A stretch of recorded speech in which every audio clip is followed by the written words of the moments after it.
Hey guys, my name is Austin Gregory, and in this course we're going to cover Unity Analytics, which is a free service provided by Unity that allows us to track and manage player progression through our game, as well as acquisition to see when we're picking up new players, where we're losing players, what kind of retention we're having, where players are finding difficulties in our games, tweaks to make the experience a bit more smooth for our players. So in this course, we're going to first create a simple little demo that's just going to be a few buttons on the screen that allows us to send out these events that the analytics service requires to build the metrics that we're going to use.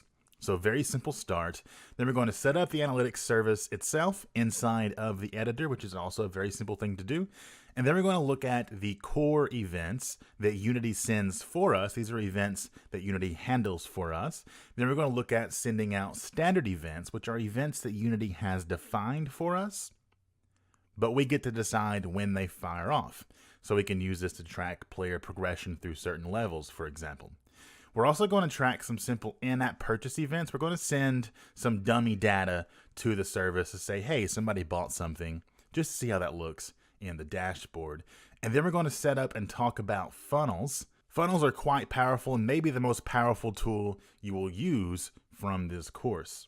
And then we're going to take all of that we've learned and talk about the individual metrics that we will need to understand to make meaningful changes to our game. So my name is Austin Gregory, and I will see you in the first lesson.